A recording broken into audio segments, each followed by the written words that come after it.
했습니다. 오늘은 마귀의 유혹에 대처하는 법이라는 제목으로 말씀을 나누겠습니다. 여러분은 금식 기도를 하신 적이 있습니까? 금식 기도 하셨을 때 경험이 어떠하셨는지, 또 왜 금식을 하셨는지 궁금해지는데, 저는 간절한 기도 제목이 있을 때 금식 기도를 몇 번 한 적이 있습니다.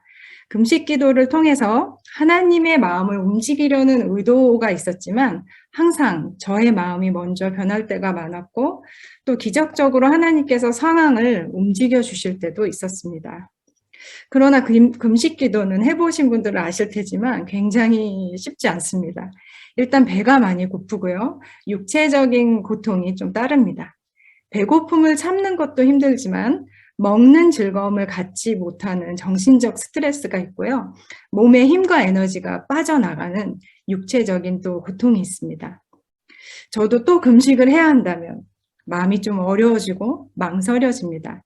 그러나 금식이 주는 유익은 굉장히 큽니다. 금식은 단순히 굶는 행위가 아닌 하나님의 뜻을 이루기 위한 갈급한 마음을 금식 기도로 하나님께 전달하고 보이지 않는 영적인 세계에서 막힌 것들이 돌파하는 힘이 금식 기도에 있습니다. 그래서 금식 기도는 우리에게 주는 영적인 유익이 크고 또 영적인 승리를 이끌어 나가게 합니다.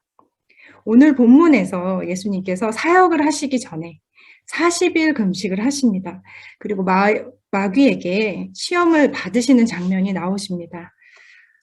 예수님은 스스로 선택하셔서 40일 동안 지금 코로나 시대인데 셀프 아이솔레이션을 하셔서 격리하셔서 사람들을 멀리하고 또 편안함을 멀리하고 40일 밤낮을 금식하셨습니다.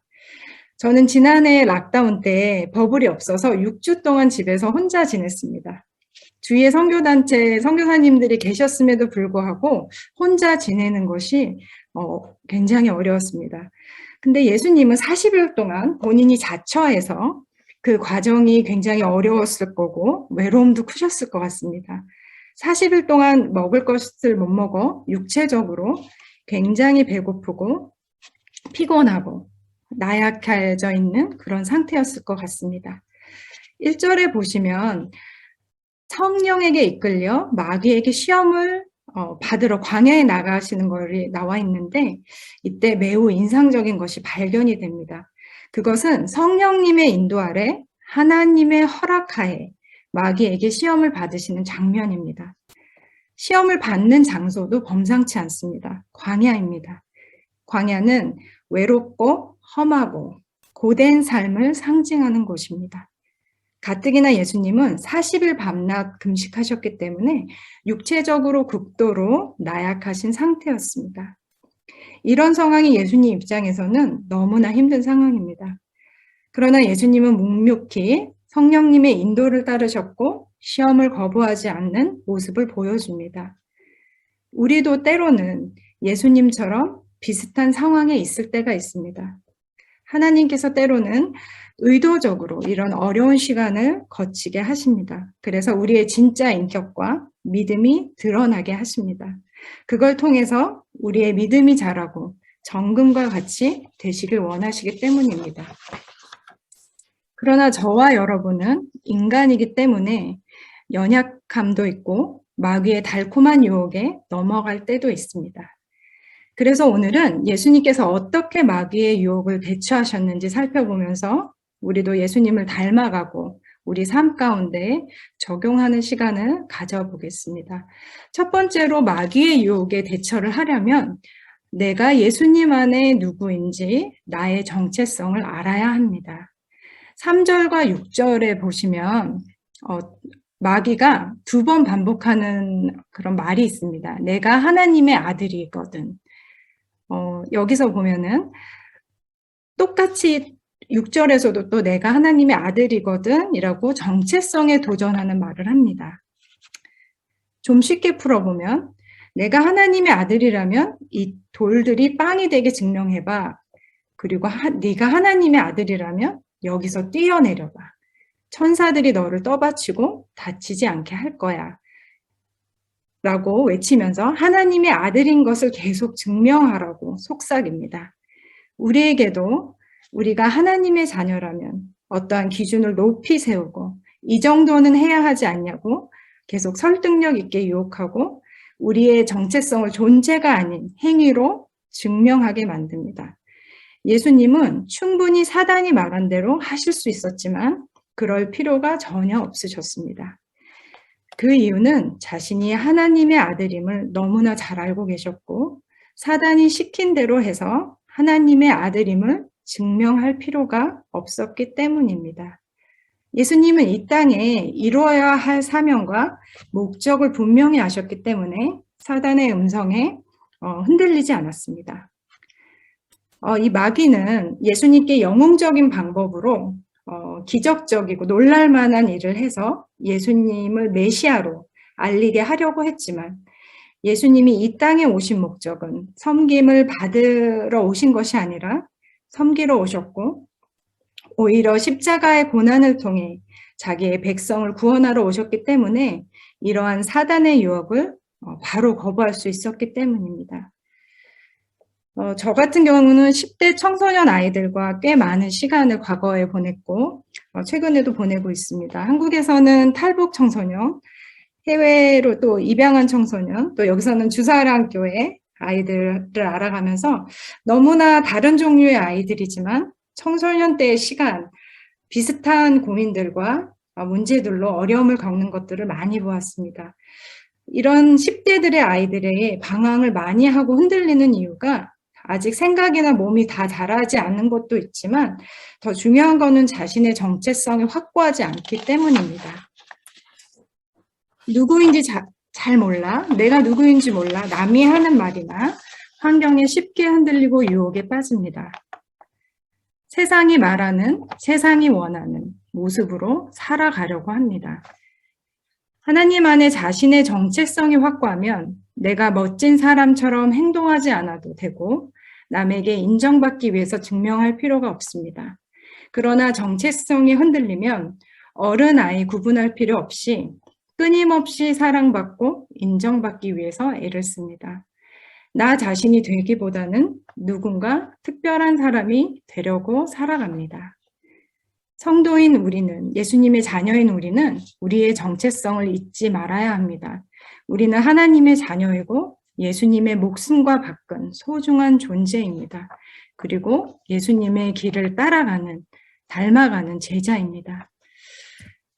에베소서 2장 10절을 한번 읽어볼까요? 우리는 하나님의 작품입니다. 선한 일을 하게 하시려고 하나님께서 그리스도 예수 안에서 우리를 만드셨습니다. 하나님께서 이렇게 미리 준비한 것은 우리가 선한 일을 하며 살아가게 하시려는 것입니다. 우리를 하나님의 작품이라고 하시고 예수님 안에서 선한 일을 하며 살아가도록 우리를 만드셨다고 합니다. 우리 삶 가운데 많은 유혹과 또 시험이 들게 하는 일들이 생깁니다. 그때 저와 여러분이 우리의 정체성을 잊지 않고 산다면 흔들리지 않고 상황마다 어떻게 반응해야 하는지도 하나님께서 지혜를 주시라고 믿습니다.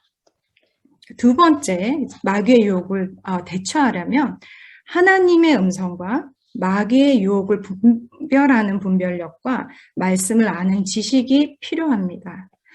8절, 9절, 10절을 보면 함께 읽어보겠습니다. 또다시 악마는 예수를 매우 높은 산으로 데려가서 세상의 모든 나라와 그 영광을 보여주고 말하였다. 내가 나에게 엎드려 절을 하면 이 모든 것이 내게 주겠다. 그때 예수께서 그에게 말씀하셨다. 사단아 물러가라. 성경에 기록하기를 주 너의 하나님께 경배하고 그분만 섬겨라 하였다.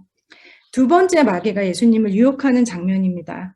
마귀는 예수님을 높은 산으로 데려가서 세상의 부귀영화를 다 보여주고 자신에게 한 번만 엎드려서 절하면 모든 것을 주겠다고 약속을 합니다. 이것이 얼마나 달콤한 유혹인지 모릅니다. 그 음성이 굉장히 그럴싸하게 들립니다. 우리 삶 가운데도 이런 유혹이 각기 다른 모습으로 올 때가 있습니다. 특히 하나님보다 내 깊은 마음 가운데 더 중요시 생각하고 숭배하는 뭔가가 자리 잡았을 때 유혹이 오면 쉽게 넘어갈 수 있습니다. 그렇게 되면 내가 의도하지 않게 막 그런 사단이 내 마음, 삶을 컨트롤하고 조종하게 허용하게 되는 것입니다. 마귀가 우리를 유혹할 때 우리의 약점을 통해서 올 때가 많습니다. 그것이 건강이 될 수도 있고 물질이 될 수도 있고 명예나 배우자, 자녀들이 될 수 있습니다. 이런 요소들이 하나님보다 더 큰 위치를 차지할 때 우리는 넘어지기 쉽습니다. 그리고 결코 하나님과 연합할 수 없게 하고 하나님께서 원하시는 그 기쁜 삶을 살아갈 수 없게 됩니다. 반대로 사단은 교묘하게 우리 삶에 들어와 컨트롤하려고 해서 그 사단이 원하는 상태로 머물러 있게 합니다. 그렇기 때문에 우리 신앙인들은 반드시 분별력이 필요합니다. 어떤 음성이 마음 가운데 또 환경 가운데 들려올 때 이것이 하나님한테 온 것인지 아니면 마귀의 유혹인지 아니면 단순한 내 생각인지 분별을 해야 합니다. 남들이 다 가는 크고 쉬운 길처럼 보이는 것을 내가 선택하는 것은 아닌지 결국에 사망의 길로 가는 것이 아닌지 점검해야 합니다. 때로는 화려해 보이고 성공적으로 보이지만 하나님과 멀어지게 하는 유혹들도 있고 나에게 큰 유익이 되지만 남에게 피해를 주는 그런 일들도 저희가 분별을 해야 합니다. 어떤 일을 결정하고 실행할 때 우리가 생각하고 돌아봐야 할 영역입니다. 분별력을 얻기 위해서는 하나님 말씀을 알아야 합니다. 그 말씀대로 생각하고 사는 것이 중요합니다. 날마다 묵상하고 기도로 나아가고 나의 생각이 하나님의 생각과 일치하는지 영적인 점검이 매일 필요합니다. 예수님께서 마귀의 달콤한 유혹을 대적할 수 있었던 이유는 마귀의 속셈을 너무나 잘 알고 있었습니다. 그래서 바로 거부하실 수 있었습니다. 이는 예수님이 이 땅에 오신 목적과 뜻을 방해하려는 이제 곧 귀한 사역들을 시작하실 예수님을 막으려는 의도를 알았기 때문에 견고하게 예수님 안에 뿌리 박힌 진리의 말씀으로 사단이 틈을 타지 못하게 말씀으로 대적했습니다. 본문에 보시면 마귀가 예수님을 3번을 유혹합니다. 대적해서 쓰신 말씀은 무기는 다 말씀이었습니다. 하나님의 말씀으로 선포해서 마귀가 더 이상 힘을 쓸 수 없게 만들었습니다. 이렇듯 하나님의 말씀은 권위가 있고 힘이 있고 능력이 있습니다. 마귀의 음성을 분별하면 우리는 하나님의 말씀으로 대적할 수 있습니다. 히브리서에 보면 말씀의 그 능력이 잘 나와 있는데요. 한번 읽어보겠습니다. 히브리서 4장 12절에 보시면 하나님의 말씀은 살아있고 힘이 있어서 어떤 양날칼보다도 더 날카롭습니다. 그래서 사람 속을 꿰뚫어 혼과 영을 갈라내고 관절과 골수를 갈라놓기까지 하며 마음에 품은 생각과 의도를 밝혀냅니다.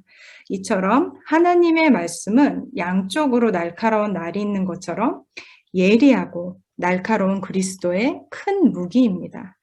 그래서 우리가 말씀을 묵상하고 공부하고 암기하는 것이 굉장히 중요합니다. 어려움이 처할 때 특히 말씀이 떠오르고 그 말씀으로 그 어려움과 힘든 상황을 대처할 수 있기 때문입니다. 매일 밥을 먹고 잠을 자고 숨 쉬는 것처럼 말씀은 우리에게 영혼의 양식입니다. 네, 말씀을 이제 맺겠는데요. 이제 설교를 준비하면서 광야에 홀로 계셨던 예수님을 좀 묵상해 봤습니다. 사역을 시작하시기 전에 40일 금식으로 철저히 사역을 준비하셨고 또 십자가를 감당해야 할 사명을 안고 가는 예수님의 모습이 저를 숙연하게 하였습니다. 하나님의 아들로서 자신이 이 땅에 오신 목적을 분명히 하셨고 또 섬김을 받으러 오신 것이 아니라 섬기러 오신 예수님을 통해 많은 걸 배울 수 있었습니다. 그리고 늘 깨어있는 분별력과 말씀의 충만함이 예수님 안에 있었기 때문에 마귀의 유혹 또한 예수님께서 가장 연약했던 순간에도 거뜬히 이기실 수 있었음을 보게 되었습니다. 요즘 코로나도 그렇고 여러 상황들로 어려운 시기에 저희가 삶을 살고 있습니다. 혼란스러울 때도 많고 그렇지만 우리가 말씀 안에 거할 때 하나님 안에 거할 때 우리가 하나님의 뜻을 분별하고 또 말씀으로 준비된 삶을 살아갈 수 있다고 믿게 됩니다. 성도 여러분들은 또 말씀으로 축원을 드립니다.